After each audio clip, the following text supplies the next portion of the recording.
They can also turn off the camera if they don't want to be recorded. Right. Okay. Good evening, everyone. This is the meeting that we have requested as a Paint Branch Elementary PTA because we received a letter last week notifying us of the cancellation of the Chinese Immersion Program. And we want to learn more information from the PG County Public School officials who were graceful enough to join us today. Here's the agenda. I'm a PTA secretary. My name is Alexandra. I'm going to be moderating today's meeting. Here's the agenda. It's right on the screen. We went through the housekeeping already, and we're going to start with our PTA president, Mr. Roberts, just welcoming everyone and giving some context. And then we're going to give this word to Mr. Hendershot, the principal, and then a representative from the PG County Public Schools is gonna show us some slides with the information about the proposed program cancellation. And after that, we are gonna open the floor to questions from you, from the parents. Thank you so much to everyone for coming today. And then after we finish the question and answer session, we will be open to hearing feedback from parents and just your concerns and how this proposed change affects your family. So if you have something that is not related to what the PG County school representatives will be presenting, you could just save it till this last part of the meeting where we are going to be listening for the feedback. So now I'm opening the floor to Mr. Roberts, to our PTA president. Thank you, Sasha. Good evening, everyone. Want to thank you for taking the time to come out tonight to log on and attend this meeting as it pertains to Paint Branch Elementary School's Chinese Immersion Program and its future in our community. I am Dion Roberts. I am here tonight representing the Paint Branch Elementary School PTA as the current president. And I would like to acknowledge my fellow PTA board members, both Sasha, Danielle, Ms. Serna, for conducting the outreach to all the stakeholders that are here tonight, to include school staff, PGCPS officials, parents and members of the College Park community, along with others. We are here to gain an understanding and clarity of PGCPS's intentions of our immersion program and to afford a level of transparency to our parents and community.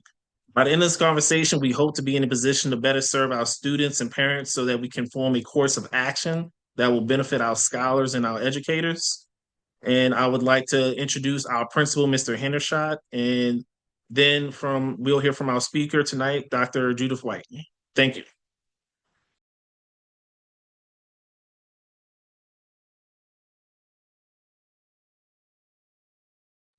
You're on mute, Mr. Hendershot.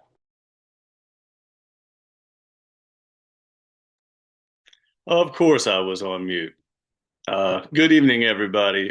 Thank you guys for coming out. Thank you to the PTA for putting this together. Thank you to our PGCPS partners, Dr. White and her team. It's not lost on me coming on such short notice with all the emergency situations going on in the county. So I do appreciate you guys' time in being here. Thank you to everybody else, any elected officials, board members, city council members that are with us. And in particular, thank you to my staff, parents, and community members for being here. My name is Emmett Hendershot. I'm the principal at Paint Branch Elementary School. I've been the principal at Paint Branch for 7.5 going on 8 years. But they have not been consecutive years. I was the principal at Paint Branch during the inception of the immersion program in 2012. I was the principal here until 2017 during the first 4 to 5 years of the program. I left Paint Branch in 2017 to go to Charles Carroll Middle School as the principal. And then I returned to Paint Branch in 2023 to the present. So I'm in a unique position to where I've been here from the beginning of the program. I'm now back here during some of the changes to the program, boundary changes in the last few years, demographic changes in our student body. I believe I've offered a unique perspective into Paint Branch and a unique insight, having been part of the beginning of the program and now being a part of the current program and possible shifting of the program. I'm well aware of the successes the programs have had, and I'm also well aware of the challenges that the program presents. I have always been, I will continue to be, and always will be an advocate for the Chinese Immersion Program at Paint Branch Elementary School. I have seen firsthand the success of the program, the positive impact it's had on our students and community. When I left Paint Branch in 2017, we were a 4-star school on our way to 5 stars. I can't speak to the years when I wasn't at Paint Branch. When I returned in 2023, it was a 2-star school. Within a year, we became a 3-star school, and we're going to be a 4-star school before I leave that school, whenever it may be. I know the program can be successful. I know it can continue to be successful if we do it the right way. I'm here to offer my insight, any suggestions that I may have, any insight that I may have, as I said, being here from the beginning of the program and now seeing it in a different capacity the way it is now. Any insight I can ask or can give, I will give it when I am asked. I want everybody to know I have not been asked yet. I found out about these proposals at the same time you guys did. So I was not talked to prior to this, and that's disappointing on a number of levels, but I hope to be a part of the solution. So at this point, I will turn it over to Dr. White and her team. And again, thank you everybody for joining us. Hello, everyone. Thank you so much for having us. I also want to acknowledge, I know Board Member Briggs, I see Senator Rosa Pep and all our elected officials here as well. Mr. Hendershot, thank you so much to your parent community that reached out. And I have my team with me, which many of them may speak tonight. And so you'll hear from them. And I also know the area office is on. So tonight we're going to start. I wanted to paint a picture of budget. And so I did invite our Director of Budget and Management Services, Siobhan Smith, to just start us out on a couple of slides, and then I will pick up as soon as she finishes. So I'm going to turn it over to Siobhan. Thanks, Dr. White. Good evening, everyone. I appreciate you being here. Our goal is to really support our students. But in order to do that, we have to be completely transparent with our families about where we stand as a district. So I want to start with this graph that you see in front of you, because it illustrates the core challenges we are currently facing. To just put simply, our expenses are growing more than twice as fast as our funding. While our revenue is creeping up at about 2.3%, our costs of running our schools, everything from utilities to materials and even salaries and benefits, is rising at a percentage well over 5%. And so for years, we've managed this gap. But as you can see, the lines are diverging. We can't continue to operate business as usual. And so when the math no longer adds up, we got to do something different. We reached a point where we got to make structural changes that will help to ensure that the district is sustainable for our kids' future. And so as we go on to the next slide, we're going to talk a little bit about fund balance. This is not a fun topic to talk about. A lot of people's eyes start rolling over, but I'm going to do my best to do it simply and quickly. So fund balance equals savings. So we've already committed what we have in savings. It looks like a large number. It looks like we have a lot of money sitting in our assigned fund balance, but nearly all of it is strictly designated for very specific purposes. We have $95 million already scheduled in this year's budget to cover just our regular operating costs. That's just to get us through the end of this school year. We have to set aside money for our legal obligations. We are legally required to be financially prepared for any lawsuits that come our way. Under the Maryland Child Victims Act, statutes of limitations for past abuse claims were removed. And so as a contingency, we have set aside about $60 million to cover potential settlements for roughly 65 claims filed against the district. And even though we know that these cases may take years to resolve, we can't spend this money on anything else. It's kind of our legal safety net. So we need to make sure that we have funding set aside specifically for that. In addition, we have about $20 million as a buffer against changes in the economy, like inflation or cuts in federal aid, which is a real thing. There's a lot of uncertainty surrounding federal funding. And then also to pay off purchase orders for goods or services that we may have ordered, but we did not get in time to charge it to the fiscal year that we actually budgeted the funding for. So with that being said, we set aside another $20 million. And so as a result, our financial cushion or our savings is dwindling and it's too thin. Understand, even though we set aside 95 this year, we also set aside 25 million next school year. So 26, 27, that's another 25 million.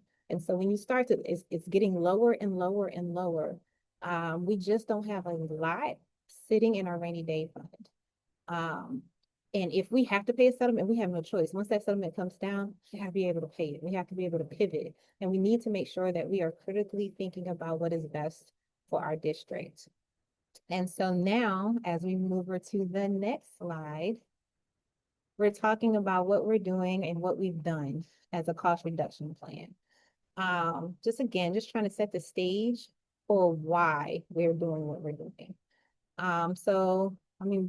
We have gaps this current fiscal year. So we can't wait until next fiscal year to fix it. We have to take action now. One of the things that we've done is we clawed back about $15 million in our current spending. It was all in discretionary things that are what we're going to call nice to have, but not critical to the daily operation of the classroom. We also placed a moratorium on hiring for non-essential central office positions. Now, let's be clear. That is not a sustainable practice. That is not right-sizing our budget. It is a stopgap measure for right now to ensure that we at least are saving something this year. Well, we have to prioritize the people who work directly with our kids. By pausing hiring at the administration level and tightening our controls on spending, we're able to reduce financial risk and ensure that every dollar that we do spend is absolutely necessary. So then as we look ahead for fiscal year 27, what was our strategy? We had a target to reduce our budget by about $150 million. Our divisions were asked to cut $100 million. And then through collaboration, we were able to come up with another 48 million. So we cut about $148 million. Right now, it is not done yet. We have more to come. However, we have strategies in place. I'm just going to lay them out really, really quickly. I know it seems like a large number and it sounds scary and it's frustrating, but our commitment to you has always been that, this is a strategic reset, not a slash and burn. So we are not arbitrarily just cutting things just to cut it. Every division in our system was given a target. And we use a collaborative process to align what we spend with what we actually have. This requires a cultural shift in our district.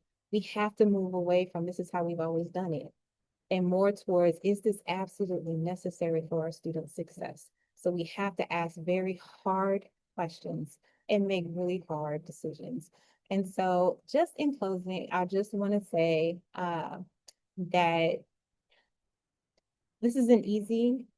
It's been a hard process thus far. Our divisions have done a really, really good job. Our superintendent has done an excellent job at understanding where we are, that as much as we want to do everything, we don't have the funding to do everything. Navigating these times right now just requires a lot of sacrifices and difficult choices across the board. And so we're making these decisions so that we can protect what matters most, and which is the primary needs of our students. And we have to reset the foundation of our budget so that the students' education remains secure. And so I thank you for your patience. I thank you for your partnership. I thank you for your trust as we continue to do the hard work that is required to balance the budget. And so with that being said, I'm gonna be quiet. I'm gonna turn it back over to Dr. White. Can I ask a question on behalf? We have a question in the chat. How much does the Chinese Immersion Program cost? And that was exactly my thought when you were showing all these budget numbers of the cuts. Could you please tell us exactly how much the Chinese Immersion Programs cost? And also, we just reviewed the proposed financial year 2027 budget and saw that there's a $4.4 million increase for the AI-based surveillance in schools, which includes, and I'm quoting, AI-based weapons detection, facial recognition, expanded stadium parking camera coverage, and license plate readers. Is this the priorities of the county? Is this a cultural shift that you're talking about? We are cutting the academic programs which have measurable success in terms of, language proficiency tests and things like that. And we are rerouting those funds into the surveillance systems. Can you comment on that and how it compares to the Chinese immersion program cost? Thank you. So what I will say, so there are what the superintendent has been calling accelerants. Safety and security is one of them. And so, yes, there has been investments proposed to enhance safety and security at our schools, and that's what you're seeing when you're looking at our proposed budget for 27. I will get you the cost of the Chinese Immersion Program. Are we specifically talking about just at Pay Branch or the program in its entirety? Can you tell us separately, Paint Branch, Greenbelt, Largo? I mean, Paint Branch interests us the most, but it is also important for our families, for their kids to be able to continue their immersion education in Greenbelt Middle.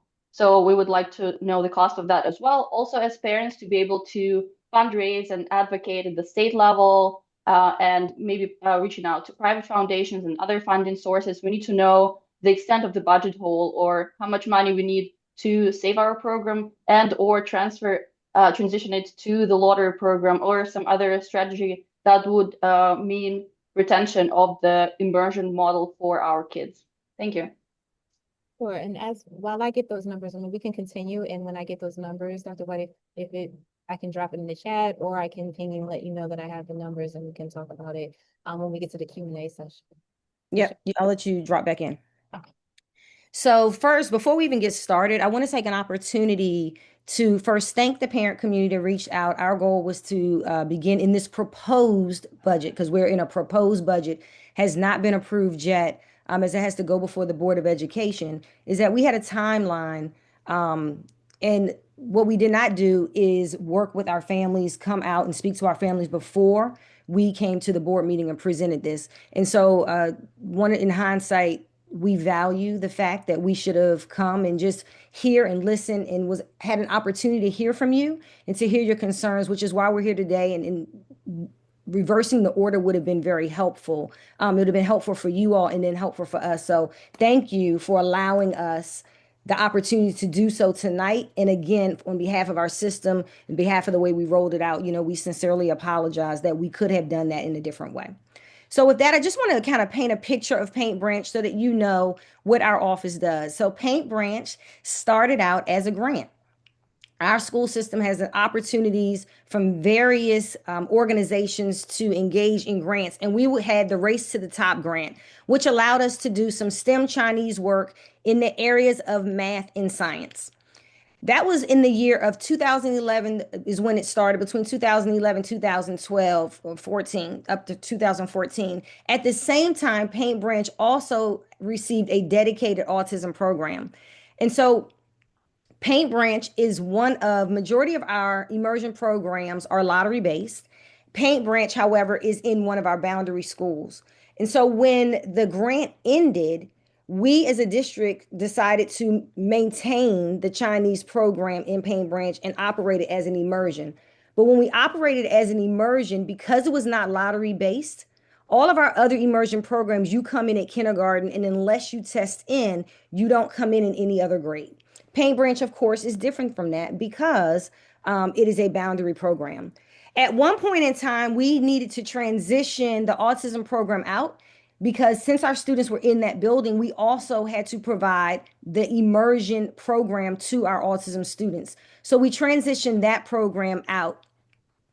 And so as you go to the next slide, one of the things that you will see is that in order for us, and this is something that you all may not realize, in order for us to operate our two boundary programs, you being one of them, we have to staff your program twice the amount of staff in any of our other immersion programs. The reason we do that is because we identify that students are coming throughout the trajectory of enrollment from kindergarten through the conclusion of Paint Branch.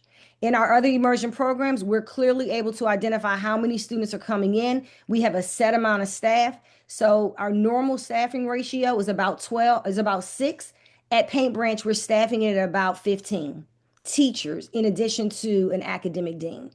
So the model was originally built as a full day co-teaching. There would have been 2 teachers in the room teaching. But as we continue through the years, we continue to have challenges in this program. And so the good thing is, parents, you didn't identify the challenges. That was for our staff to work behind the scenes to continue to find ways for the program to work in the way that we designed it. And so we started moving where we did some groups of students in the morning, some groups of students in the afternoon. And then all of a sudden we had an increase in enrollment that required additional teachers. And I'm going to get into that on the very next slide. So let's look at some trends. So we went from in 2022 having 365 students, and you can see on this chart that every year we increased. So when we say that students are dropping in, the biggest shift we had was in school year 2024. And that's because the Hollywood boundary changed and 197 students were added to Paint Branch. That 197 students provided 40 more students at first grade, 46 students brand new at second grade, 39 brand new students at third, 36 brand new students at fourth, and 36 brand new students at fifth grade. None that had been exposed to the language at all. On top of that, if you go to the next slide and look at our amount of teachers that we have, go to the next slide for 1 second, Dezanne. When you look at the number of teachers we have, we should always be staffed at 15 because it's very hard to find teachers to teach Chinese. We've never been staffed with the program has been designed to do. And so every year we're changing the model to try to provide a rich program for students in a way in which it was not designed.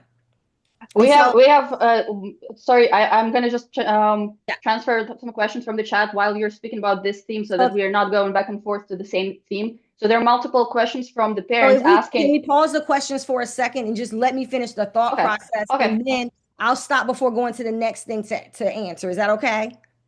Okay, sorry. No problem, no problem. I just want to finish this part so that I can clearly explain to parents. A lot of that parents would never see, because that's what we're doing behind the scenes to work with schools to make the model work. And so the last thing I was just going to add to that is some parents may say, my child never had a problem. My child has the language. We know our children are receiving language. I'm simply saying that the program as designed has really never been implemented the way it should. With that, I'll go ahead and let you stop and ask a couple of questions. Right. So we have several questions saying, or rather comments saying that this should really be a lottery program. And so the question to me is, and we just got another suggestion, the program should be redesigned. My question is, why haven't the Office of the Immersion looked into redesigning it? I know that there was multiple proposals over the years. What are the problems with switching to the lottery system? Why hasn't it been implemented if this is such a logical solution and running a Chinese immersion as a boundary school causes all these issues? Okay, so what I'm going to do, I'm going to just take that question right now. I want to finish the presentation because if I stop now and answer, it's going to chop up. So because I may answer some things as I go through, and then when we come back, then let's get all the questions out, and then we can go through question by question if that's okay. Okay. Okay. So I want to kind of talk about continuity for middle school and for high school. So in our middle school program, you would think that the majority of students coming out, if not 100%, going from Paint Branch to go to Greenbelt, that was not the case. We didn't have a lot of students coming into Greenbelt until the boundary for Paint Branch changed to Buck Lodge. Then we had more students wanting to go to Greenbelt, but it was never really over 50% of the students leaving Paint Branch wanting to go to the immersion program at Greenbelt. When we built a trajectory for the high school, currently in the high school, of which we have 9th, 10th, and 11th grade students, we only have 5 Chinese students sitting in high school.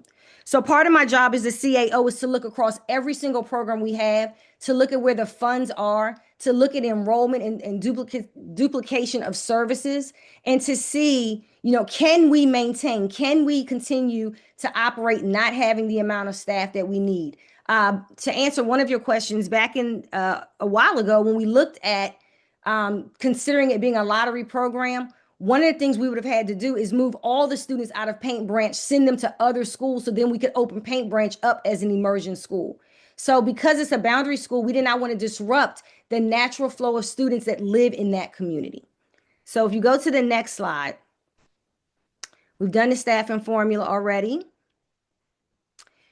So immersion programs, we know we have to have certified bilingual teachers. Oftentimes, what you do not know is not only do they have to be certified as a bilingual, they also have to be certified as an elementary education teacher. It's a very hard criteria to find, which is one of the reasons we rarely are fully staffed. Recruiting of our Mandarin teachers, again, is very challenging.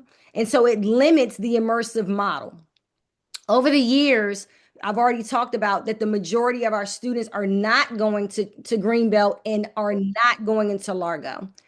And so when you get to the last slide, what we're proposing is we did not want to, in any of the things that came from my division where we were moving programs, making adjustments, which just was not an immersion, we talked about what can we create? What experience can we provide? And so you all already know what we have in terms of it being an immersion model. Currently in our district, we have 12 elementary world language programs. We felt that based on our students in this school learning language, some learning and acquiring language more than others, that we wanted an opportunity to turn it into one of our few but mighty elementary world language programs. Again, out of 136 elementary schools, we only have 12 currently that have an elementary world language program. And so we have made the proposal to turn Paint Branch into one of our elementary world language programs. What it would at least do is have consistency in language. What we also know that is because our students in Paint Branch already have more language, we want to work with our world language team to look at this model being slightly different than any of our other world language programs because we know the amount of language that already exists in the building. And so with that, I will stop here and turn it over for questions. Can you please clarify what the world languages model is for the parents? How does the number of hours compare from the current model to what is proposed? Is it 1 hour per week? Is it 2 hours per week? What is it? Our team is working right now to look at, because we want to do this model slightly different again. So right now, students are receiving language in language in math and in science. This would be a separate course, but we want to possibly tier this program so that students who have more language receive something different than students who don't. We have the opportunity to build it. And we have an opportunity to build it specifically for Paint Branch because Paint Branch has a totally different need than any of our world language programs. So what I can't tell you right now is the exact way it will look. What I can commit to right now is our ability to work with the school and for our immersion office from central office and our world language team to work together with your building principal to determine and identify the best way we can work in the schedule and have it meaningful for the students at Paint Branch. So are you saying this is like an within school lottery or something that some kids will still retain levels of mentoring close to immersion, or will no student have this sort of level of experience?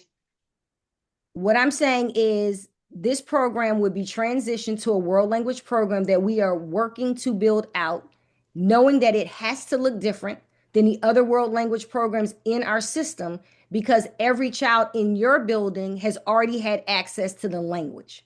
And so that is what we are committed to do, to work to figure out the best model moving forward under a world language elementary program where you would now be added to one of 12 programs that exist in our district. So you're saying that this transition to world languages program is already like a decided thing. We cannot advocate for preserving our current immersion model. I'm not saying that. When I started the meeting, I said everything I'm going to talk about is a proposal. I also stated at the beginning of the meeting that we're here tonight to hear feedback from you so that we can take that feedback back to our budget team that's here, to our superintendent. Our intent here is to listen and to hear. I wanted to just lay out history for families that may not have had some of that context. and to provide an opportunity to answer what we can answer, and to provide an opportunity for my team, for our area office team, to listen and hear your heart and hear your passion on what has been proposed to our Board of Education. All right, I can read other questions, but we have one Sure. hand raised. Please, Dawn, can you unmute yourself? We are getting into the Q&A session. Hi, thanks so much. I appreciate you taking the ideas back. I just wanted to speak my mind really fast. Sure. Strong advocate of the Chinese immersion. We specifically moved here for it. I have 3 boys in the program. They've done wonderful with it. I'm devastated if it could go away. If I would have known this would have happened, I would have picked French or Spanish from the beginning to make sure that they had a world language. Is it possible you could consider kids currently in the program to finish it out completely? So kids in 2nd, 3rd, 4th grade can continue it on at least through middle school. If that also is not an option, if the world language is an option, having it every single day, a 1-hour instruction, I would strongly still consider keeping my child there. If the Chinese immersion does go away, we will be looking elsewhere for a school. Thank you. Thank you for sharing your feedback. Does anyone else want to speak up? Danielle, please. Hi, I was wondering how this is going to affect kids already who are in the upper programs. I have children in elementary, middle, and high school, all in the program. So this is uniquely upsetting, very incredibly disruptive to my family. Now, both of my big kids are out of boundary because they are in the program. So when it comes to world languages, can you go to an out of boundary program for, general world languages? Does it affect like where they are going to be next year? Like, what's the plan on that? Thank you so much for bringing that up. That is not one thing I mentioned. All of our students that are at Greenbelt Middle, even if you're out of boundary in our Chinese immersion program, we are going to finish those students out. So currently, our 6th and 7th graders next year, they will be 7th and 8th graders. The following year, we'll have 8th graders. They will maintain their program until the conclusion of them leaving 8th grade. Our 5 students that are at Largo in Chinese, as they exit out, we will maintain them in the Chinese program at Largo until they are phased out and graduate. A follow-up to that, will our students who are currently in elementary school have a chance to do some sort of like enhanced world languages or immersion option in middle school? My daughter is in 1st grade, and she's already, her level of Mandarin already is amazing, and she's very involved in learning it, and she would be devastated if she can't continue this education. So one of the things that normally happens, and we would work with our budget office. So any of our elementary world language programs, we look at the boundary, and then we try to make sure that the trajectory of that boundary to middle school at least gives consistency.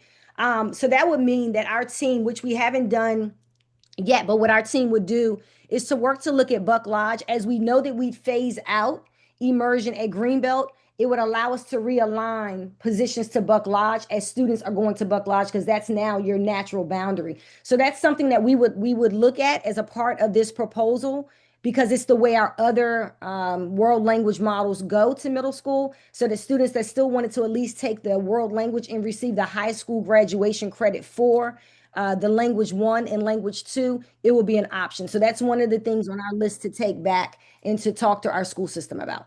So they're going to still stay as a cohort, because other kids feeding into Buck Lodge are not going to have world languages, right? Not necessarily. There are multiple elementary schools feeding in.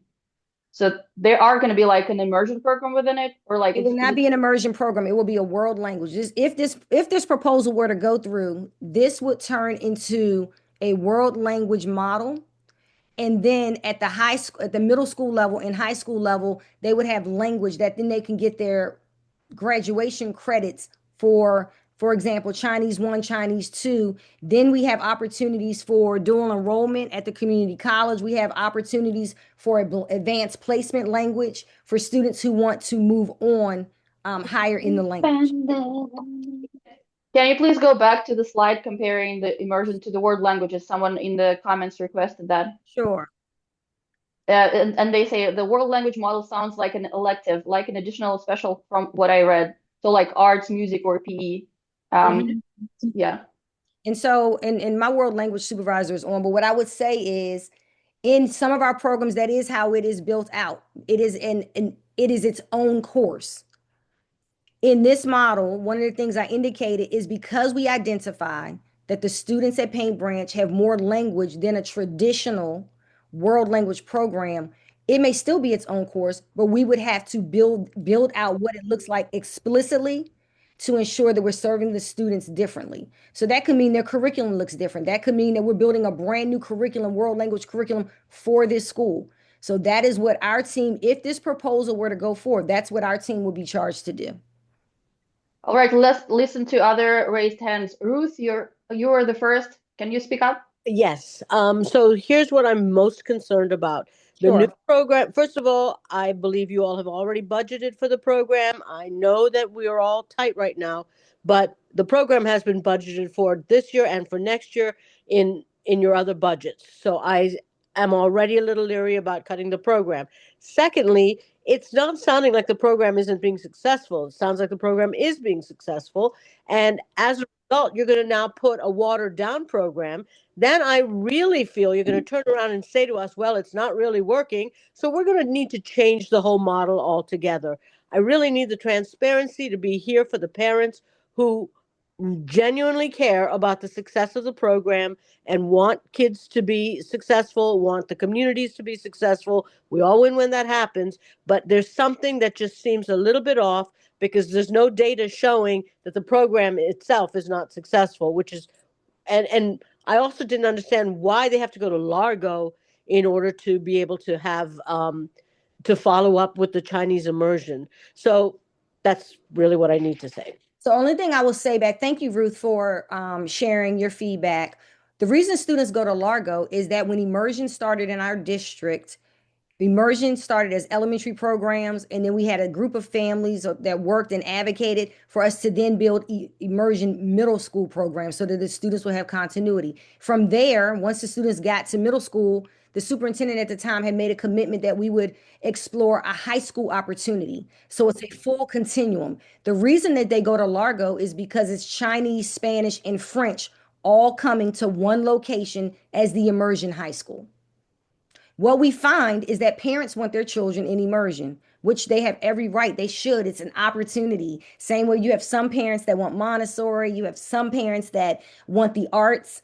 And then students all of a sudden get to eighth grade. Our district has so many opportunities, but at the time they get to eighth grade and are looking at high school, now students' interests are taking over. And therefore, when you start looking at the immersion high schools, you don't have as many students coming into those programs, which is why in this continuum of Chinese, we only have 5 current students at Largo High School, but that's how Largo was a center of the county. It's when you're pulling kids from the north to the south, you can get them in one place when you're thinking about transportation.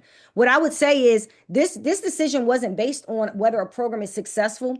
It's based on it being one of the most expensive models that we have that we're not running the way we should be running it, where we're struggling with getting teachers to support it, and where our team in the school is constantly working on revamping the model every year to make it happen.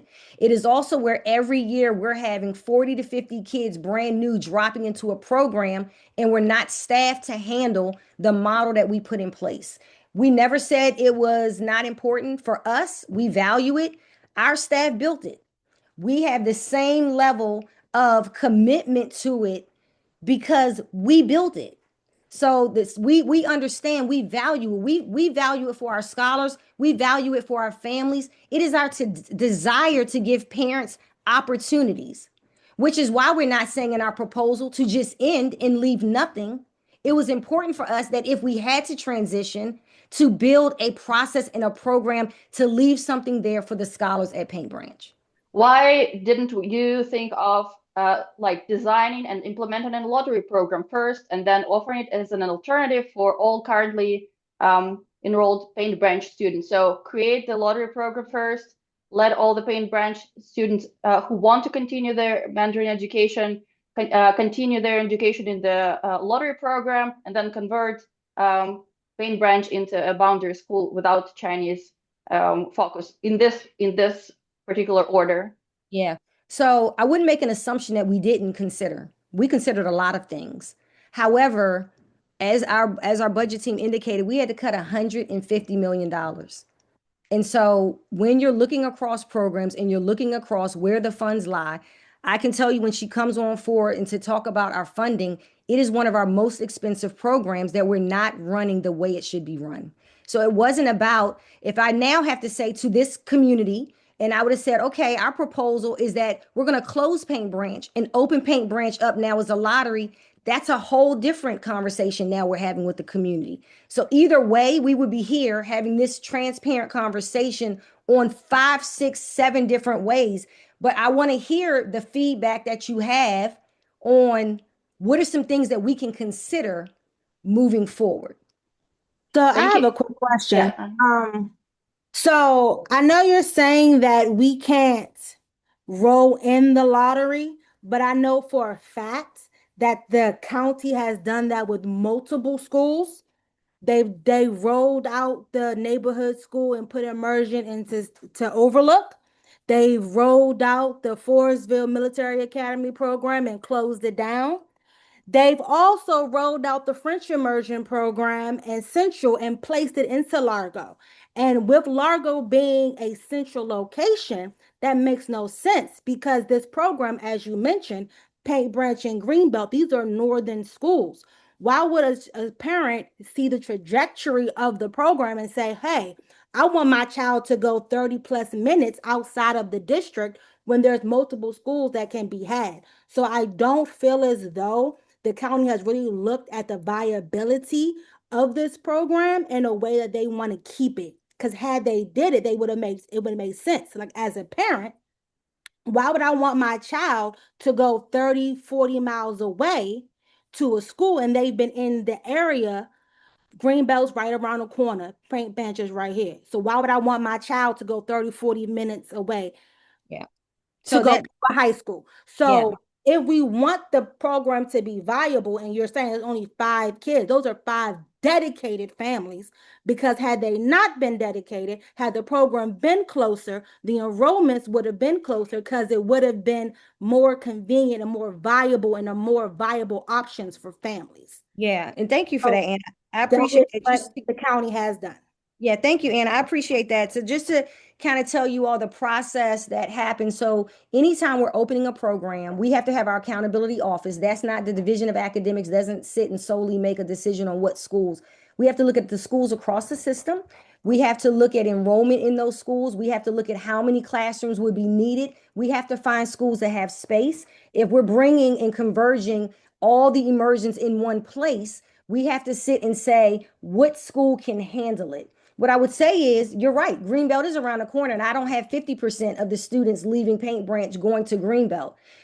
We could have said we want to keep the Spanish immersion in one place and the French immersion in one place. But at that time, the parent advocacy group across all the programs, of which Paint Branch had a representative at that group, they went through probably every month we met, once or twice a month, as we built out, and we had every office come to talk about what were the challenges, what could be the successes, and that group determined that Largo would be the best location. And so I just wanted to provide that context on how those decisions are made. It wasn't an arbitrary decision because you have to really look at schools and who has space for them. And I understand that, but Excuse me, I have something to say. I have a feedback. And I'm gonna say this really quickly because I'm the parent that had children that was forced to go to the school because it's a boundary school. I'm a parent that I'm all for the proposal. We can change this all around because my children haven't been successful in the program. This hasn't worked out for them. They actually wanted to opt out of Mandarin once they had the opportunity to do so. So, with this world language proposal at Paint Branch, are other languages will be offered or proposed to the students, or will they still be in the Chinese immersion side? Yeah. Thank you for bringing that up. We actually have several mini families that feel the exact same way you do. So you all have a combination of supports, one side and the other side. Because the school has been receiving Chinese, then the opportunity in world language would be Chinese only. In all of our elementary programs where we have world language, it is only one world language in the building. Okay, but that'll be just all optional. We can still go with our regular programming of regular English and math and regular English, and it wouldn't technically affect too much of the children now, especially the ones that are not fully active in the language. That's correct. Their content, for the most part, unless we build opportunities in courses, which that could be, but their main content, for the most part, will be in English. Okay, thank you. You're Thank welcome. you for Thank you that. for bringing Now, that up. back to my point. So what I was saying was that if there was a stronger trajectory, Yeah. parents knew from elementary to middle to high school, that also increases longevity. I have a student who has gone through the French immersion program. That is a K-8 program, and there's 2 in the county. The Spanish immersion, there are 4 Spanish immersions, 2 full, 1 50/50, and 1 maintenance. Elementary schools that all feed into Kenmore. So, for your point, there are multiple immersion programs, whereas Paint Branch is just one. So of course, they would see it as more beneficial because the Spanish immersion feeds into Kenmore, which is right there by Largo. Yeah. Dora Kennedy and Maya Angelou are opposite ends of the county. One's in the south, one's in the north, and they meet in the middle in central, which makes sense for those programs. It does not make sense for the Chinese immersion, and that was my point. Thank you. I heard that, and I really appreciate Anna for you sharing your feedback. I appreciate that. Patrice, you're next. Yes, thank you so much for this meeting. I believe it is long overdue. We are parents of Paint Branch, and we have been at Paint Branch since our daughter was in pre-K because this is our neighborhood school. We chose this area, we pay taxes here, and this is the boundary school where our daughter has to go to. And however, we did not have the choice of this program. And as we mentioned before, the majority of these other programs in the county, I am a graduate of the Science and Technology program, Oxon Hill High School. I had to opt in. Me and my parents sat down and made the decision to do this program. My husband and myself did not have the choice to make this decision, and that is a problem, right? So I want to say that. And again, thank you for this opportunity. I think also, I think that the World Language Program is a good idea. One of the other issues with this program in particular, I can only speak to Chinese immersion, right? Because I have not experienced it as a parent in other schools, is it provides limited family engagement. I don't know Mandarin, and I am getting homework and I am getting classwork that is in Mandarin, the directions and all the things that I can't understand.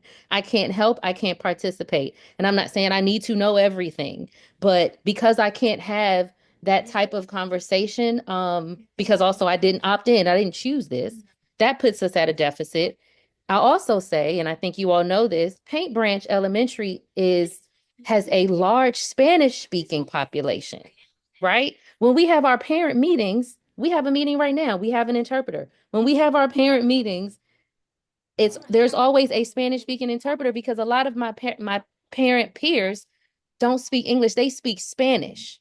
So that's a whole nother thing to consider that it's just not adding up. So while I do believe, and I think that all of the Chinese immersion teachers that we have been great, they are very knowledgeable. But speaking for my daughter, while she loves Mandarin, she can speak it, it has not helped her test scores. She has gone down. She has regressed. There's some other things there, but I'm just being honest. It has not helped with the things that she needs to know to be moved through the Prince George's County school system. Yeah. Thank you so much for that. I appreciate it. Victoria, you're next. Victoria, unmute yourself. We cannot hear you. Yeah. Okay. So thank you for coming to the meeting. My question and the whole issue about this is again like about process transparency and participation. So, Ms. White, Dr. White, you're saying that no one at the local level of the school was advised of this decision until January 27th? Is that what you're saying? I'm not sure the exact date. I will tell you we spoke to the principals first, and then from the principals. When did you talk to the principal? I don't have that date in front of me, but I'm just trying to tell you the process. If you want to hear me, the process. I would like to hear about how long ago the principal knew about this. Well, the principal, I think he indicated on here. I don't have those dates in front of me, not because I'm not trying to be transparent. I don't have the timeline. If the area office is on and they know the timeline, then I will graciously allow them. I'm just telling you the process. Okay, go ahead. Okay. Once we talk to the principals, it's about talking to the impacted staff. And then from there, we made sure that we had letters that could go home to families. We would have been scheduling, because remember, all of this is proposed. It has not passed. It's not final. Then our next step would to be schedule parent meetings like we're doing now. And then you all actually sent information for us to come. And so when you sent it, it came. That's why I started the meeting by apologizing for the system, because I identified a family engagement. We as a system identified a family engagement is important. In our timeline, that is something for us to take back to consider, that we need to and could have come and spoken to all of our programs that were impacted, so that when we got to the board meeting, you all would have already known. I just don't have the timeline sitting in front of me as I'm on the, it's not. I understand. So okay, that's great. So, but you've discussed I that. put it in the chat. I was notified on the Tuesday, January 27th. That's when we had our meeting. Actually, it was Tuesday, January 20th. Tuesday, January 20th was a 27th meeting was with a meeting with how Yes. many people? Several principals, the county. Who was the meeting with, please? It was principals whose programs were being affected by the proposals. Okay, so on January 20th, you had a meeting, and then normally what happens after that? When a principal has a meeting, knowing that a program might be impacted, what would normally be your next step? Because I'm worried about staffing, I'm worried about teachers' lives, their jobs. Sure. So the next step in general is that anytime we have any teacher, whether it's I'm cutting a position in central office, I'm cutting a position in schools, is always next to identify who those individuals are. Then our human resources team, well, our building leaders or offices, whoever the staff belongs to, has conversations with the staff. And then our human resources team will be reaching out to all impacted staff members. And at that point, our human resources team works to ensure that all of our staff members are taken care of. So the principal of the school does not get involved at that level after you notify him? The human resources takes care of all that, is what you're saying? After the principal is notified, the principal has a conversation with impacted staff members. And as a then follow up from the principal having that conversation, our human resources team will have conversations with impacted staff members. Okay, so Principal Hendershot, then you're saying that you learned January 20th, and then you had meetings with staff after that? Because the staff say they didn't know until they got the letter. I met with my staff on Thursday, the 22nd, and then the letter was sent home on that Friday, the 23rd. Right, and Okay, I want to 27. comment. So it's the comment section is incorrect. It's not the 27th that you were notified. I got my date wrong. I forgot about the snow week. So the meeting the county meeting was the 20th. I met with the staff on Thursday, which would have been the 22nd, and the letter went home to the community on the 23rd. That was the timeline given to me to follow. That's what I did. I would like to comment on that from the PTA standpoint, that the letter was originally posted on Class Dojo on Friday the 22nd, I think, or 23rd, Friday the 23rd. But Ms. Cerner only brought our attention to the letter as PTA next week, because we all as parents missed it as for what it is, for the cancellation of the program, because of the language of the letter. It was like transition, it was like not very direct, and it was no timelines in the letter, very vague, and even all of us who cared about the program deeply, who were planning to go to middle school, just didn't understand what the letter meant. And then the letter was dated January 27th, the parent letter, even though it was posted on the 23rd, which means that maybe the plan was released on the 27th.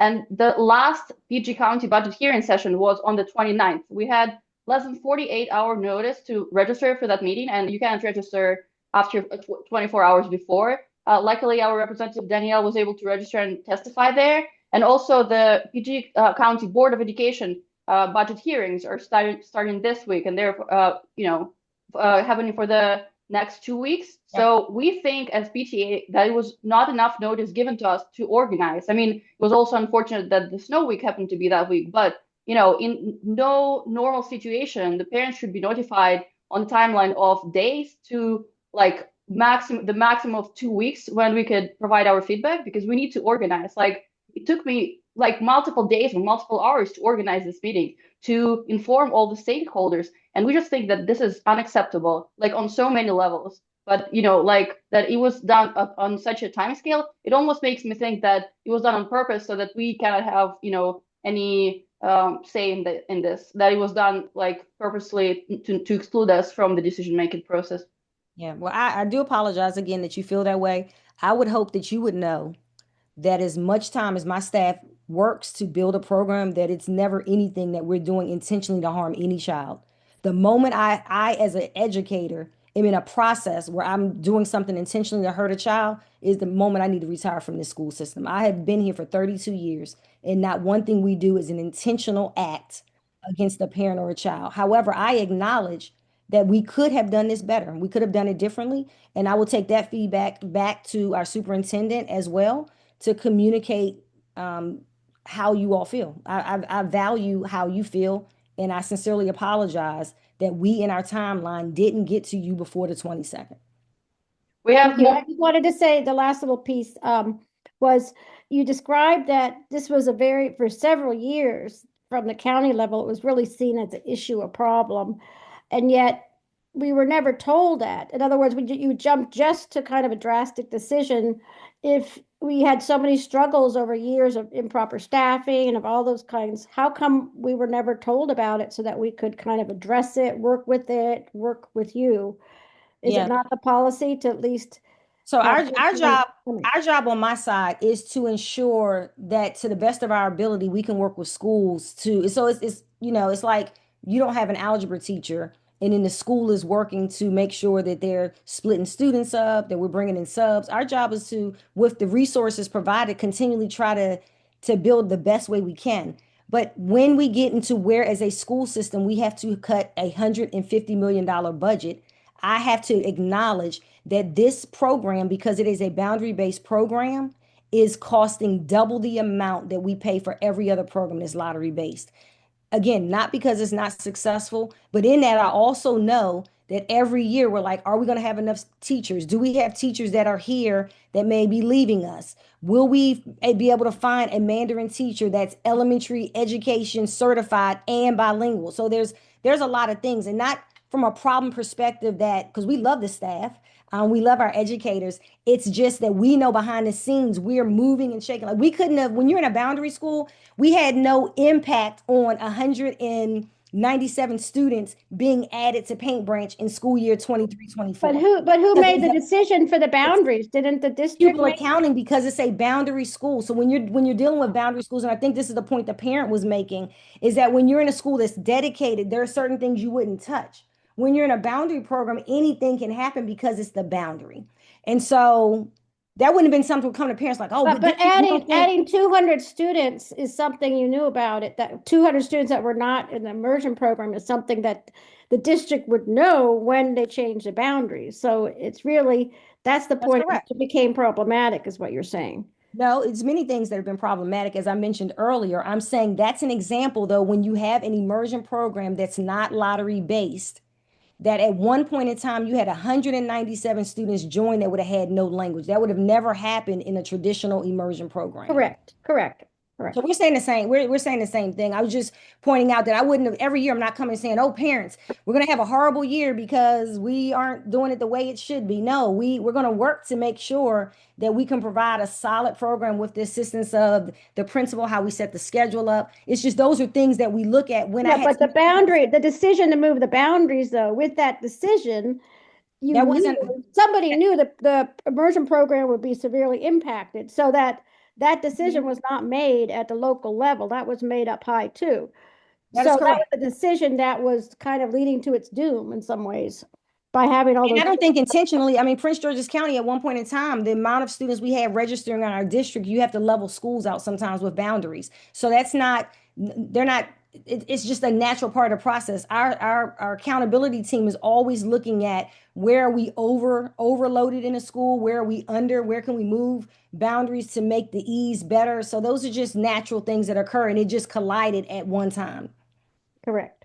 Dr. White, I just want to bring to the attention for our families, in case you missed it, Director Smith placed those numbers in the chat. And so I'm going to circle back to the cost of the immersion program.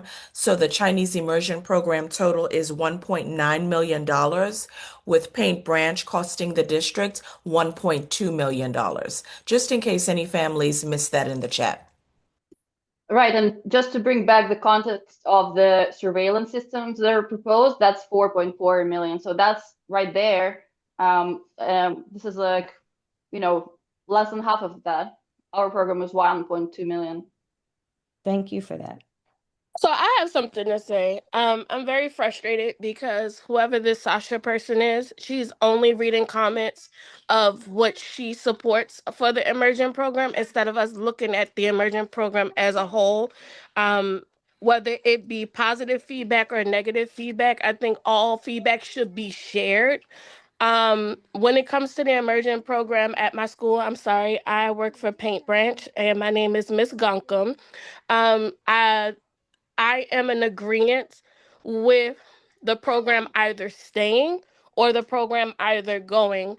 It is a good program.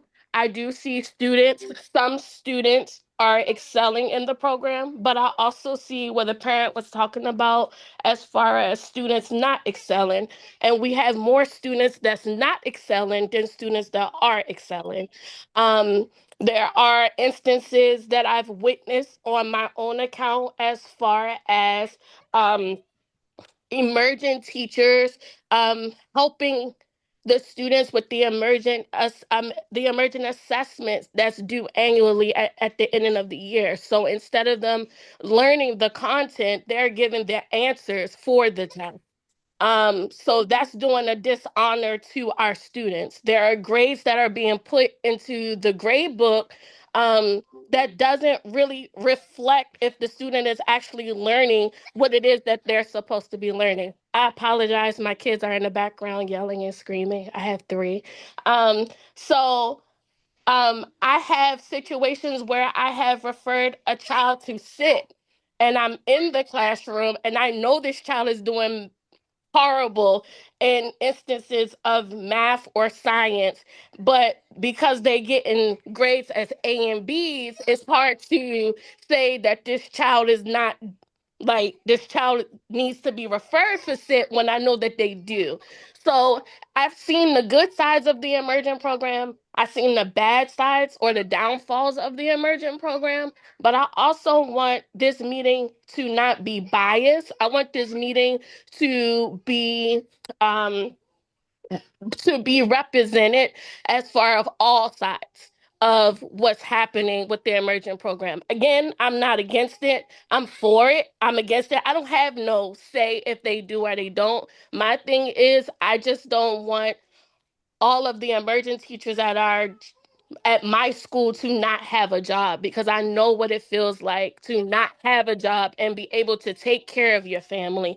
So my question then becomes, what will happen with them, especially the ones that are not certified? Yeah.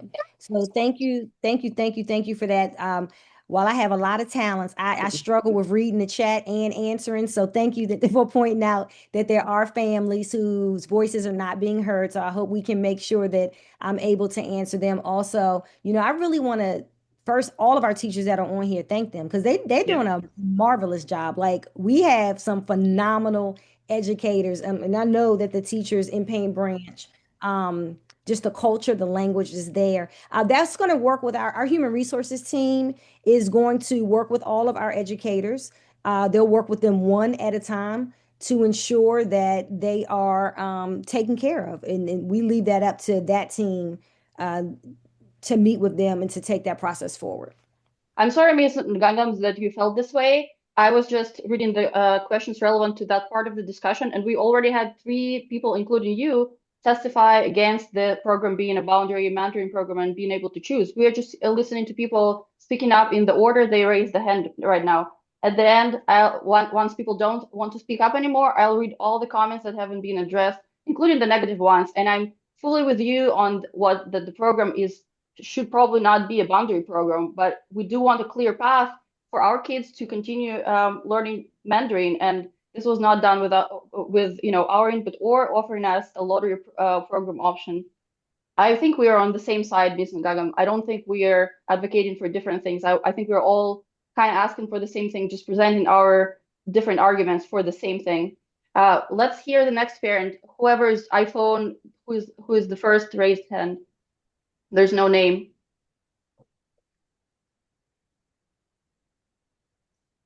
There are two iPhones. One of you, please speak up. Otherwise, Amber is next. I am calling from a iPhone. My name is Weta Stoker. I have two grandchildren that attend Paint Branch. One is in second grade. One is now in the tag school as a fifth grader. Now, as an educator, I see the importance of having an immersion school. When I found out that my grandson, Finn Adam, was going to an immersion school in Chinese as a kindergartner, I immediately got on to Duolingo and I started learning a few things and teaching them to him as a preschooler. He has been so excited in it. And then his sister came in, Victoria Adams, in second grade. She is so enthusiastic that when we have birthday parties, we have to sing happy birthday in Chinese. They have conversations back and forth. Finn would now like to learn Japanese as well. So I went to Second and Charles Bookstore, which is a division of Books A Million. I got them Chinese and Japanese comic books, figure books, etc., and gave them, and storybooks, gave that to them for Christmas. When a child learns it on a regular basis, daily, it's going to stick with them. It's going to activate portions of their brain to help them. Now, I've heard and I've looked at the questions, and people say, well, I didn't want to go to a Chinese. So my question now, if someone does not want to go to the Chinese immersion that happens to be in their district, are they allowed to opt out and another child from another area? Are you facing these same costs for your Spanish immersion? How about your special educators? I spent half of my 50-year career as a general educator, and I a little over half as a special educator. And I know they're learning disabled kids that I have cooperatively taught that would do fantastic in language, but they might have a hang up in math. I also know, as a certified teacher in Maryland, that if they hold certification in one area, that the principal can assign them to teach another. So you're saying having a regular educator and a Chinese immersion teacher is costing you money.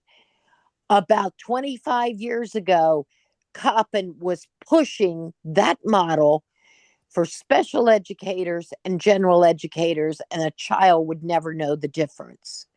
So if you want to save money, let the Chinese teacher then be the teacher of record for math and Chinese or science. I think that if you really wanted to do it, you could work a way out.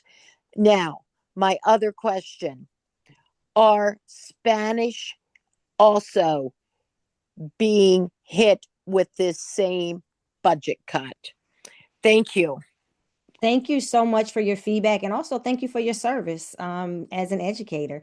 I would say our Spanish programs are lottery based, and so all of our Spanish programs cost half the price. This is the most expensive program we have. Our two boundary programs, actually, we have one other boundary program that's being impacted that is Spanish. Both of those programs are double the staff of any of our other immersions because they are boundary. Then the other question is when our students come, they are not able to opt out because it's their boundary school. During the school year, once a year, our transfer office opens up opportunities to have a transfer list of schools that may have available seats only. It's open up for a period of time. However, if a parent chooses that option, they then are transporting their own child. So most parents choose to keep their child in a boundary. But thank you for that feedback. I would like to ask one other question. A child like Victoria in second grade, if she loses this opportunity, will she be able to transfer to another immersion program if you take the Chinese away? And she would then be where she's, as the crow flies, probably a mile from Greenbelt Middle. Would she be allowed to go into a program at Greenbelt? Would it still have immersion? Or would she have to go in the complete opposite direction, cross Route 1, cross Rhode Island, and go to Buck Lodge and not have any access to a foreign language? So if Victoria is in second grade, by the time Victoria comes through fifth grade, we will no longer have immersion at Greenbelt. So, but I'll just speak in general about any of our immersion programs. And Jane is on here. So Jane, jump in if I say something incorrectly. Thank you. No problem. Thank you so much for asking your questions. For any of our immersion programs, the lottery entry application point is kindergarten. However, students are able to test in as long as they know the language, they are able to test in. And if a school that they test in for, if they pass whatever assessment it is, and there are seats available, you are allowed to come into other grades, but you must have some acquisition of the language. So I know it's 7:21, and I Yeah. want to hear all the feedback. Is it possible that we can put feedback in the chat? I want the PTA to be able to grab all the feedback for anybody that wanted to give feedback. So if they wanted to compile, just some, well, we think, could you try this? Could we do this? That they would have all the information in one location.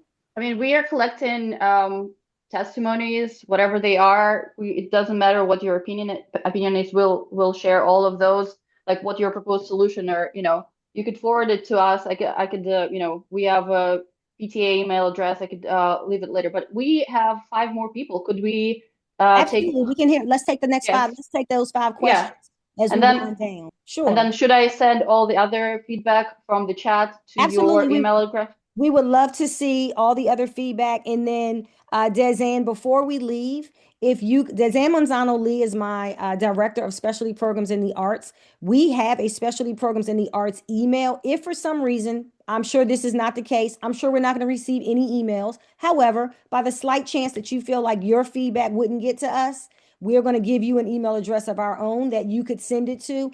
I am sure no one will use that, but we want to just provide it as an opportunity.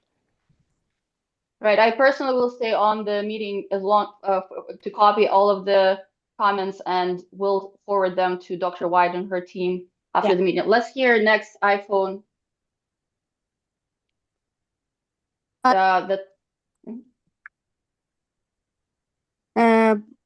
برادر هستین شما؟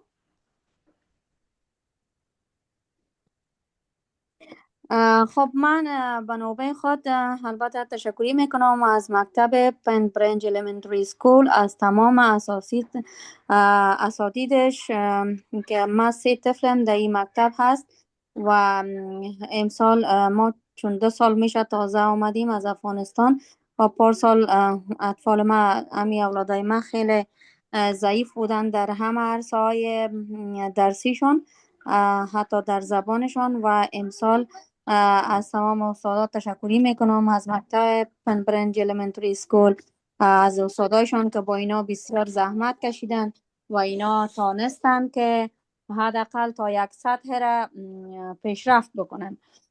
که یک بچه کلانم از صنف 5 است، بچه دوم از صنف 4 است و دیگهش صنف 2 است. فقط ما جا داره که از تک تک استادایشان تمام مضامینشان، چی اگر زبانشان است، چی اگر استاد زبان چیناییشان هست که ریاضی برشان تدریس میکنه. از اینا جهان سپاس گذاری میکنم. لطف میکنن، همشان مهربان هستن. تشکر از همشان، از تک تکشان.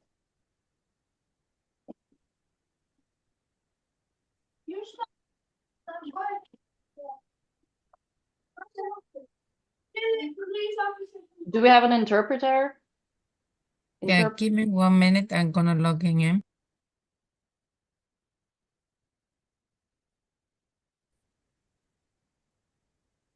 The data interpreter, you're in.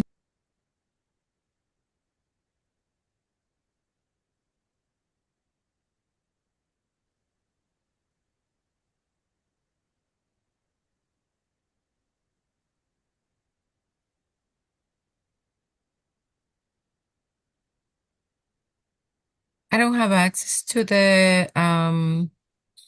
the platform. Miss Leo, can you give access to the interpreter to log in the general platform? He is asking to get him out of breakout room.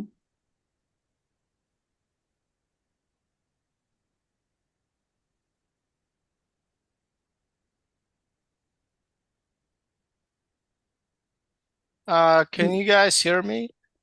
Yes.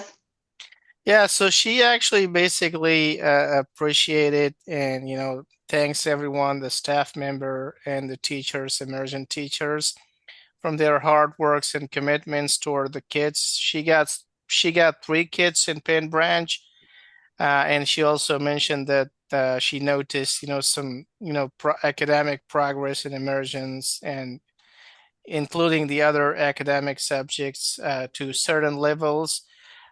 She moved to the country 3 years ago, and she really appreciated the teachers and the staff hard works and commitments. Thank you so much for that. Let her know that we also appreciate them and we appreciate her for acknowledging our teachers and their hard work and dedication that they bring to our students every single day. تشکر از شما میگه، تشکر از حضور شما در این جلسه و همچنان تشکر از اینکه استاذا را شما صفتشان کردین و تشکر از نظریات خوب شما در قبال استاذا. تشکر از همه شما، همچنان لطف میکنین، همه شما مهربان هستین. وقت خوب و خوش داشته. Thank you again all. Have a good night. Thank you. Thank you. Amber, you're next. Good evening. I want to first say thank you to to all of the county staff for providing the information that they did. It was really informative, and I appreciate that. I also think it's not for nothing that you guys acknowledge that perhaps the way that the information came about or came to the school level was probably not the best way, and I really appreciate that level of transparency. I put it in the chat, but I also just want to highlight here that I think we focus a lot on the older grades. I happen to be a parent of a kindergartner who just happens to have a knack for language acquisition, and I understand that that is not the case across the board. But I do just want to make sure that I say it here, a place that matters, that how we consider students who are successful or who are doing well, even the younger students, how we consider their path forward, I think is important. As an educator, I know how sometimes world languages can be very watered down or just like a throw off class. And I would hate for that to happen for something that is as impactful as it has been for my particular child. With that being said, I do think that is super important for us to consider the families, what they're saying of when it's not working for their children, because schools should work for all children and all children should have a path to be successful. And so I think that if there was a way, an opportunity for just as a solution to, like if there's 3 kindergarten classes, I think maybe 4, that parents who want to opt in can be able to do so in a particular class or a particular section in that grade level. And maybe that would mean that a particular staff member would have to span across multiple grade levels, but at least would allow that option to stay in the school without also imposing it on all families. And then one request, I think it's a solution, a request. Yes, one request is that in the spirit of transparency, that whatever path that the school-based team, the district-based team is taking in order to rectify or come up with a solution, I think a timeline would be helpful for families, for like, here's what we're doing, here's when we're meeting, here's when a final decision would be made, because people have to make choices for their children as well. And I think trying to figure out how to include student voices and parent voices, and in that process would be apropos. Thank you. Thank you, Amber. I thought Dr. White was about to jump in. Thank you so much for that. I said thank you, Amber. Go ahead. So we're on the school side, and I'll just introduce myself briefly. I'm Dr. Lasseter, the Associate Superintendent for Elementary Schools and Early Childhood Centers. And I really appreciate the voice of every parent, advocate, everyone who has taken the time to speak tonight. We are listening to all voices. And I believe Dr. White said it before earlier. We know we have comments in the chat, but we've also heard from people in our office. We've heard from staff members. We've also heard from Mr. Hendershot, who shared his sentiments about the program. So please know we plan to work together to really make sure that we put the best plan forward should we move forward if the proposal doesn't go through, to make sure that we're hearing all voices, getting student voice, hearing from parents who are having, their kids are having success in the program and some who are having challenges. And that's why we said we would have to reimagine what it looks like specifically for Paint Branch. We would have to make sure that we took all of that into account to make sure that we are in the best, putting the best foot forward to service our kids. So we just appreciate you all listening and your transparency and honesty. Please know we are listening. We are taking copious notes. We can't wait to get the rest of the chat notes back from the PTA when they finish. And again, if you all have additional questions or concerns, I know you're going to get Ms. Marzano's information, but we'll definitely be checking in with Mr. Hendershot too, to see what we can do to continue to communicate with the community. Thank you. We have Annabelle next. Ms. Sanchez. Hola, buenas noches. Yo soy mamá de niños que han estado ahí, que ya ahorita mi hijo va en high school y ahorita tengo uno de 4º grado. Yo la verdad estoy a favor del programa. No sé por qué hay padres que se alegran de que esto esté sucediendo. Los maestros son muy dedicados, los impulsan a sacar lo máximo que tienen, los apoyan, les dedican demasiado tiempo. Y la verdad, para mí, el programa chino está muy bien. Y si hay padres que no quieren el programa, es porque los limitan a sus hijos. Los limitan a que no pueden salir no pueden expandir su cabecita a poder aprender más. Por ejemplo, yo en mi hijo he visto que se ha desarrollado demasiado. Entonces, yo la verdad, llevo ya varios años en esta escuela y a mis hijos no se les ha dificultado nada. Las maestras los hacen, no sé cómo le harán para que ellos se desarrollen demasiado, y por lo menos mis hijos pura A y B han tenido. Entonces, la verdad sí me da lástima que no hagan todo lo posible para que puedan mantener esta escuela como inmersión china. No es lo mismo que estén solamente 1 hora de clase, no es lo mismo que estén ahorita 3 horas o 3 materias tengan. La verdad, las matemáticas, yo una vez entré a clase cuando dejaron entrar a clase a los papás, literalmente eran en chino y lo único que yo hice fue no tratar de limitar a mi hijo, sino tratar de apoyar a mi hijo a que entienda, a que se superara y entendiera. Y él, en el mismo año, él salió con buenos grados.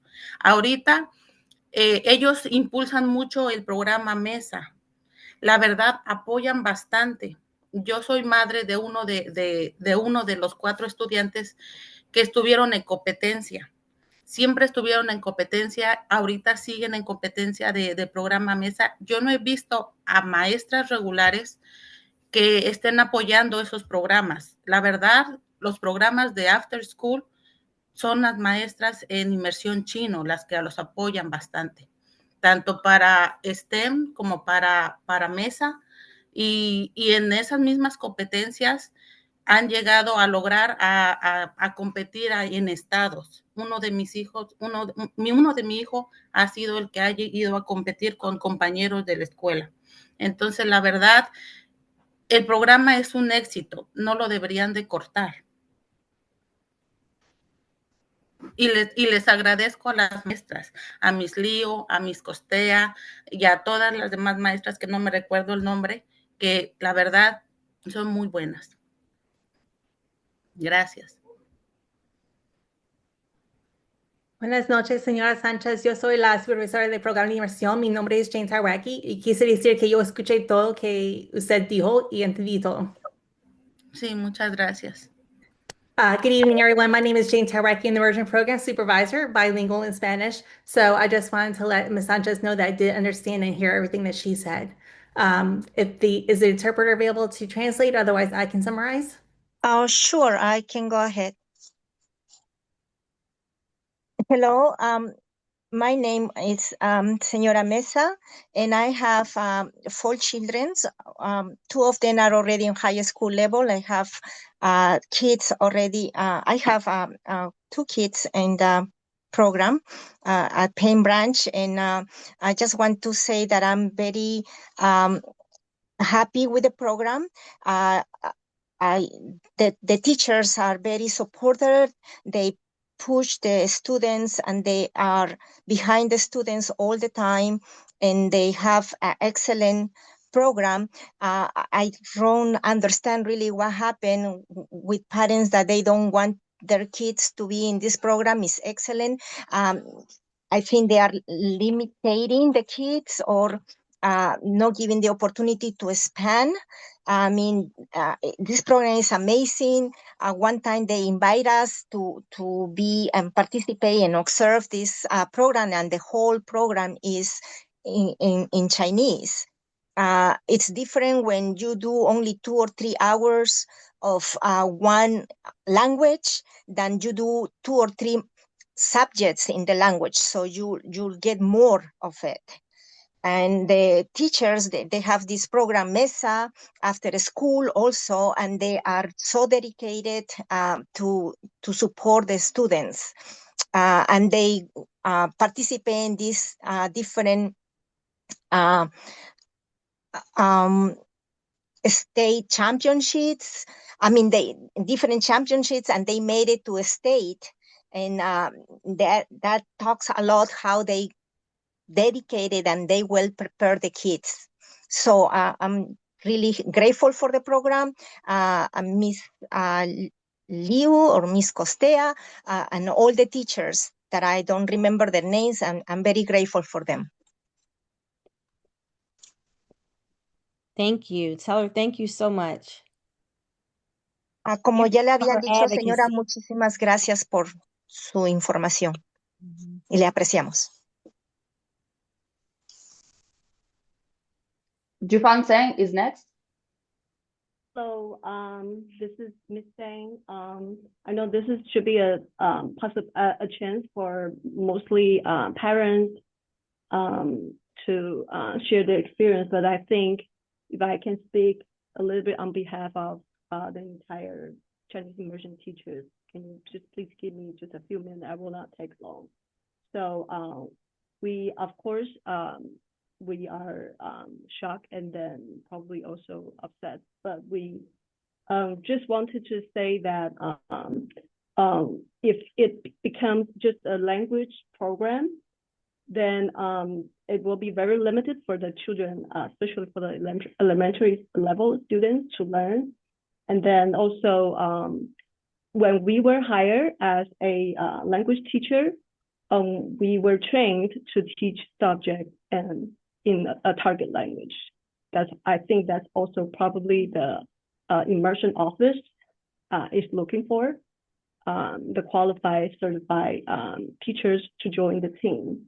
And because I think their data also supports that if certain target subject can be turned, if certain subject can be taught in target language, this will really help students who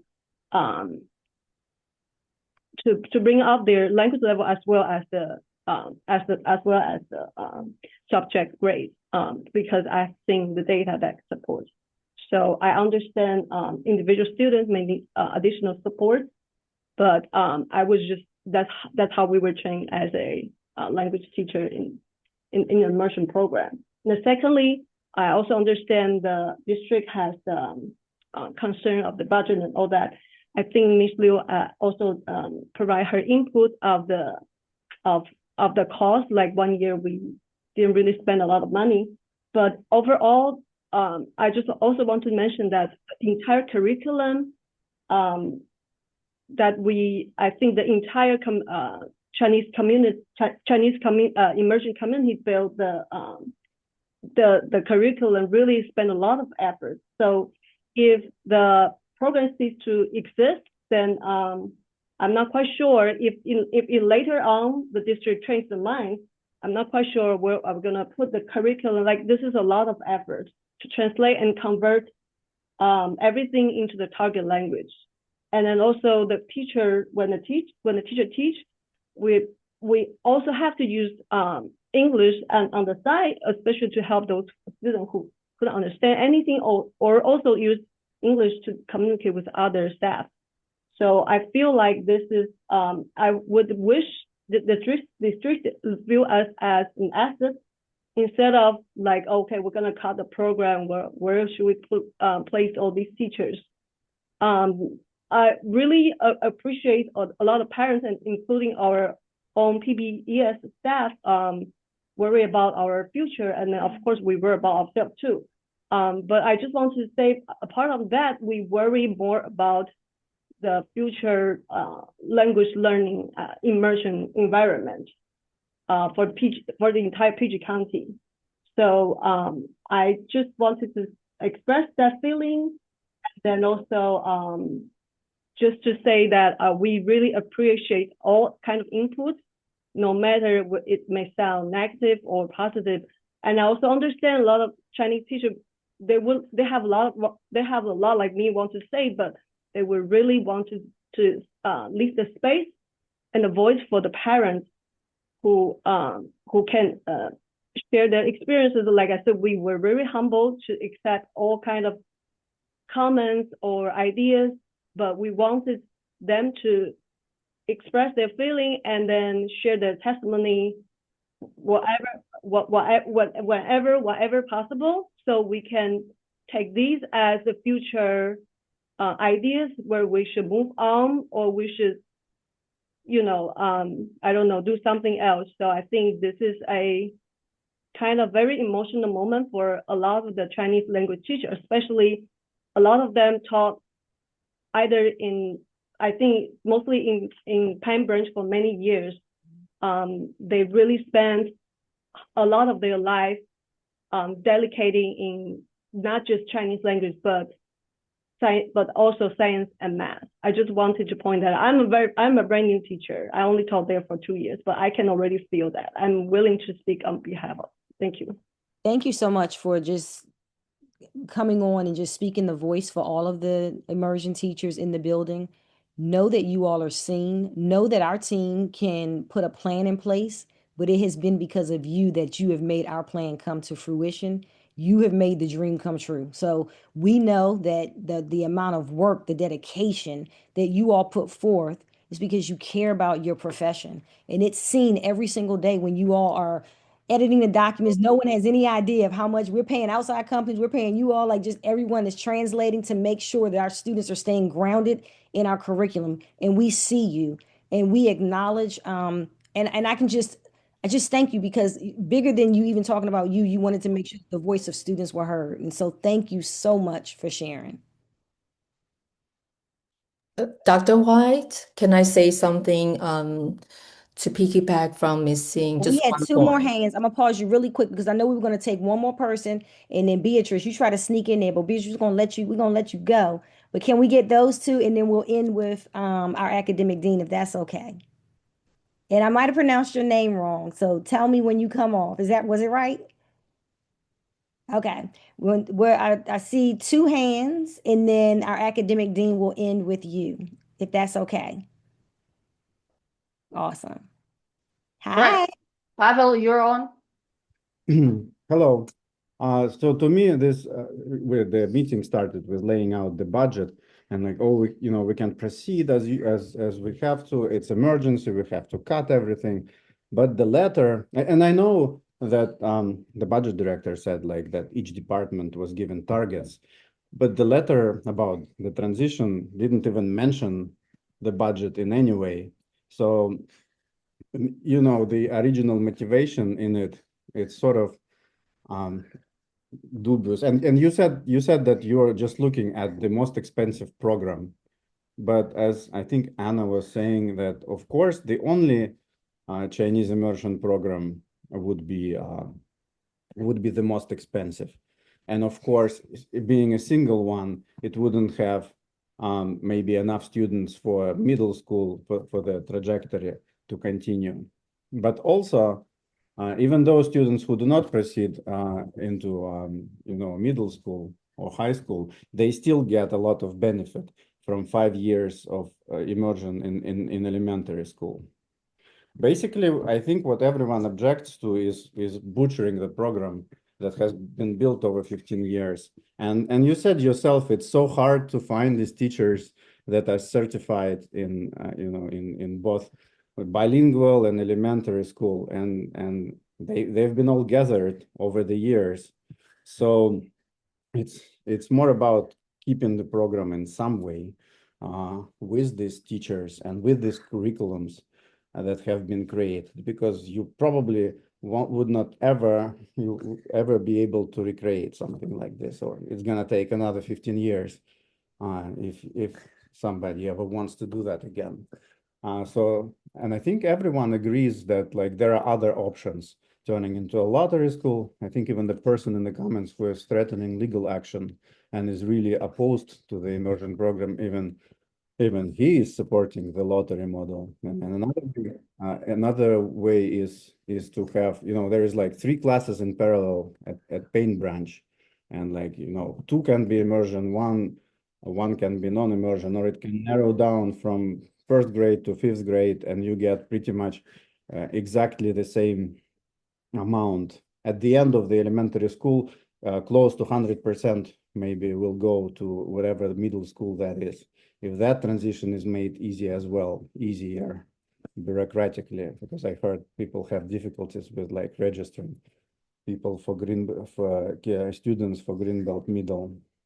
And if I'm not mistaken, I think they have been plans submitted how to restructure program in this way, so that you have some classes where people can opt out. So I'm basically summarizing what everyone else said. Nothing new. And the budget, it's like a third of the new surveillance budget, for which suddenly money have appeared from somewhere. It doesn't sound like emergency, and we have to cut everything. Thank you for coming to the meeting. And Thank you. Thank you for summarizing that. And I see your beautiful baby.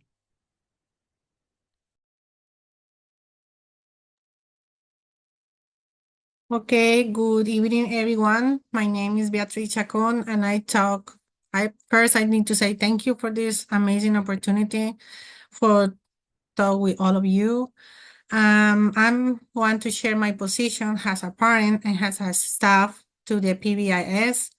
This is my 6th year as a substitute long-term with the PBES, and honestly, the big match between the Chinese program and the regular teaching in the school is amazing. They support everything that the Chinese teachers give for the students. We only can say thank you. And especially as a parent, we are in Paint Branch Elementary School. We arrived 3 years ago to College Park Academy, to the College Park area, because 8 years ago, we decided with my husband to my kids receive other free gifts or other free tools that they can take in the school system. And we decide to the third language. Our kids speak now 3 different languages: Spanish, English, and Chinese. So we feel so blessed when my older son, he is in middle school, he attend to the Pine Branch for anything, and the Chinese teachers spoke with him, and he give the answer in Chinese. We feel so blessed for this. And unfortunately, when Pine Branch closed the transfer for different students without the area, we talked with my husband and we decided to move to the College Park for the only one reason that we other 2 kids attend to the Chinese program. It's amazing when we arrive home and they use different words that they learn during Chinese classes. I understand that when we have different languages at home, it's hard to understand the homework, but basically, if you check the homeworks, always the instruction is in Chinese and in English. Maybe couple wordsheets that a little missing in the English, but honestly, as a parent, I say we can see how much my students grow up when they learn different languages. So thank you for the opportunity. We pray with my husband that maybe in the future you consider to continue with the Chinese program. Additionally, our older son, he not attend to the middle school with the Chinese immersion, but he attend to the other school when he received the after school program in Chinese 1 day per week. And it's amazing that we can hear him that he say, "Mommy, I understand I remember my teachers when they teach me about everything." So it's just write my hand with my husband and say, we try to push every time, everywhere that you need to support. I talk at the same time with a lot of parents that they are here and they say, "Please, Beatriz, write the hand for us," that they move to the area too for the Chinese program. So please, you can consider to push again more energy to the Chinese program. We appreciate it, and have a good evening. Thank you so much. So I see one more hand and then the dean. So we have 2 more speakers tonight and then we'll close out.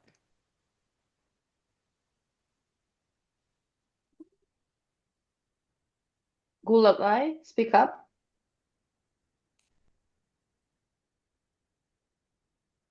Good evening, everyone. Hope all is well with everyone. I really do appreciate the teachers and the staff members for their hard working with the students, and I see my child's improvement every day, specifically with the Chinese program. And it's so sad that we are hearing that it will be stopped.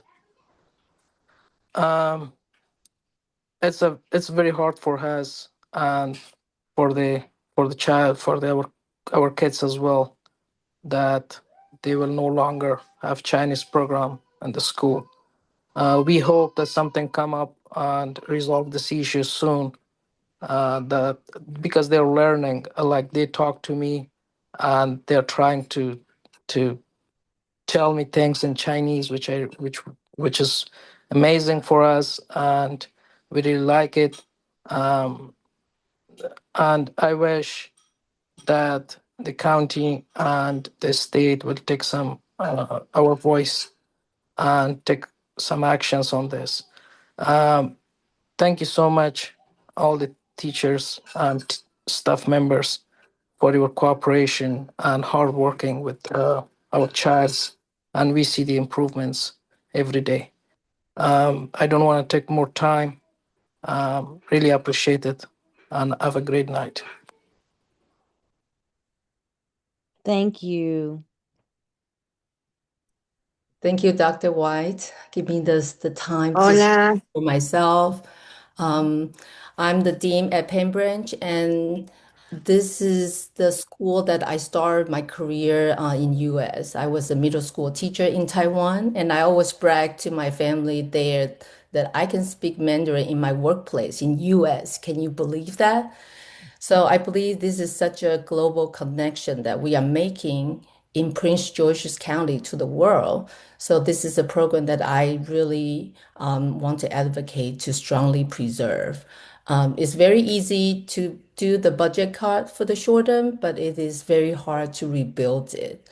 When Ms. Singh was talking about the budget, there was one year that we have every immersion teacher and English teacher owning one homeroom. So if, and we have vacancies, of course, for the immersion because the expanding number of the student after the rezoning.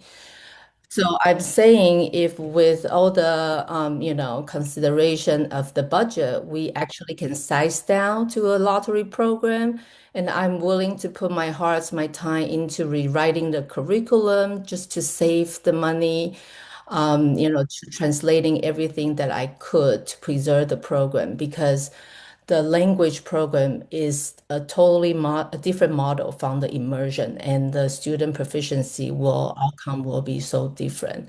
And I'm requesting and really, really begging the county will consider this option and hearing from, the teachers and the parents. Thank you. Thank you.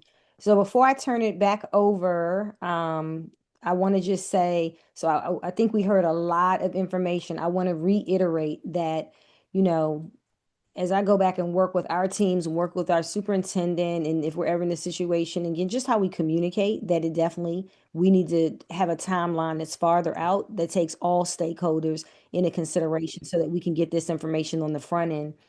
Tonight, we heard some parents for this proposal. We heard some parents against this proposal. Tonight, we talked about the use of funds, and we heard parents asking us to consider possibly a boundary option. We also heard us saying it's easy to cut, but it's more difficult if we have to rebuild it. We've heard and talked about our teacher dedication to our program. We've talked and heard about the amount of students who find joy in the stories that they can tell as they are progressing through other grades and their ability to communicate in the language. We've heard advocacy from parents who love it. And based on what they've seen in their children and what they can get back, I'm excited tonight that we had an opportunity to hear the voice of our families.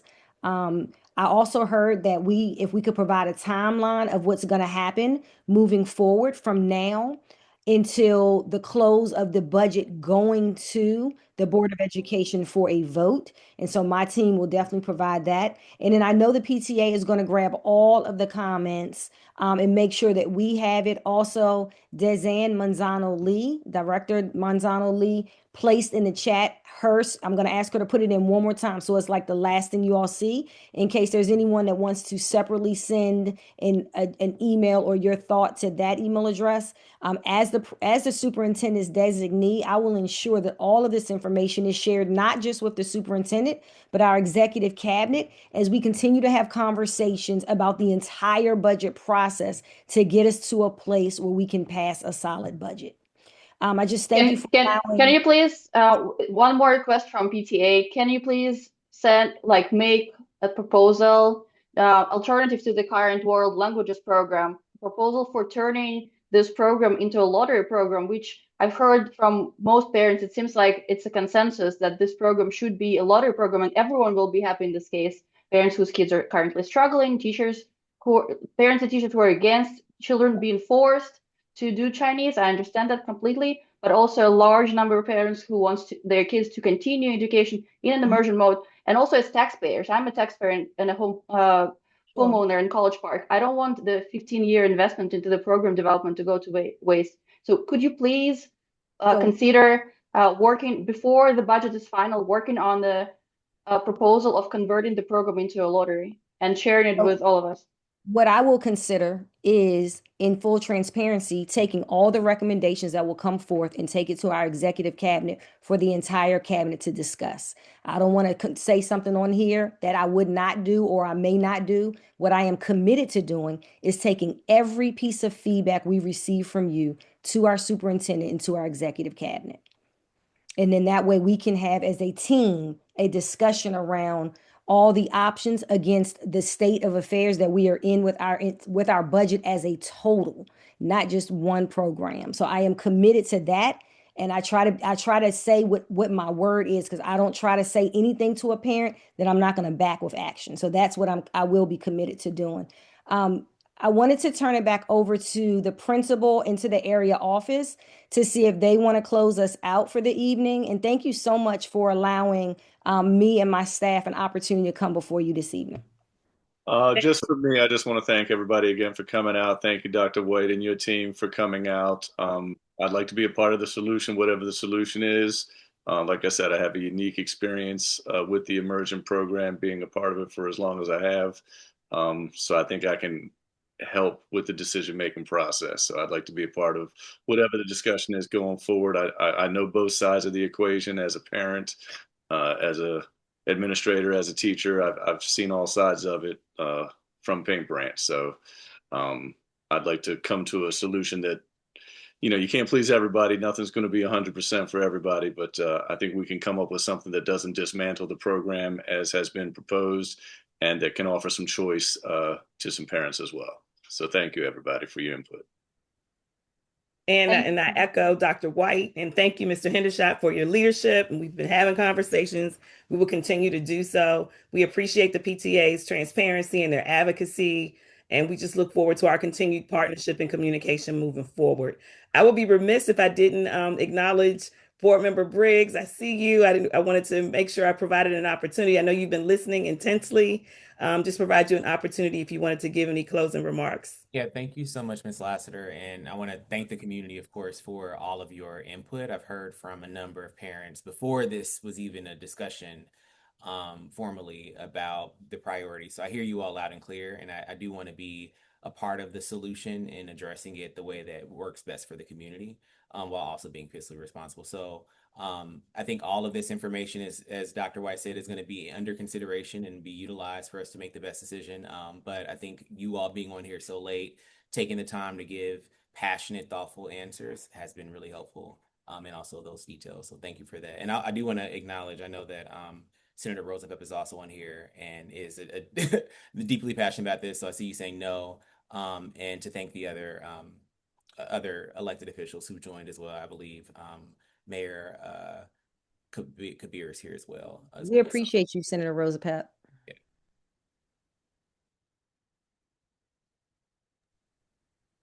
So thank you again for having us. My team, again, we've put our email address. Once we have your feedback, I will at least communicate out that we've communicated with our superintendent, and we look forward to continuing to work with you, and more importantly, continuing to work with the principal and his staff.